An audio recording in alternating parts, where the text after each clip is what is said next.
প্রধান উপদেষ্টা ডক্টর মোহাম্মদ ইউনূস জাতিসংঘ সাধারণ পরিষদের অধিবেশনে যোগ দিতে আজ নিউ ইয়র্কের উদ্দেশ্যে ঢাকা ত্যাগ করবেন। প্রধান উপদেষ্টার সিনিয়র সহকারী প্রেস সচিব বিষয়টি নিশ্চিত করেছেন।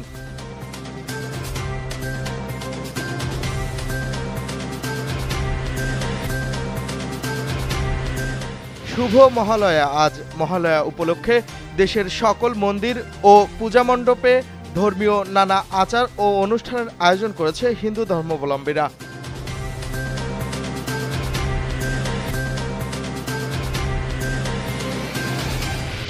আবু সাঈদ হত্যার ঘটনায় রোকেয়া বিশ্ববিদ্যালয়ের সাবেক ভিসি সহ ৩০ জনের বিরুদ্ধে ষষ্ঠ দিনের সাক্ষ্য গ্রহণ শুরু হয়েছে। আন্তর্জাতিক অপরাধ ট্রাইব্যুনাল ২ এর চেয়ারম্যান বিচারপতি নজরুল ইসলাম চৌধুরীর নেতৃত্বাধীন বিচারিক প্যানেলে এই সাক্ষ্য গ্রহণ শুরু হয়। সাবেক ভূমিমন্ত্রী সাইফুজ্জামান চৌধুরীর অবৈধ সম্পদের তথ্য সম্বলিত ২৩ বস্তা নথি উদ্ধার করেছে দুদক।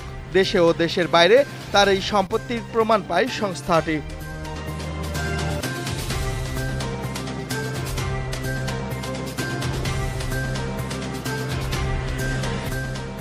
গাজায় ইসরায়েলি হামলায় একদিনে আরও ৯১ ফিলিস্তিনি নিহত হয়েছেন।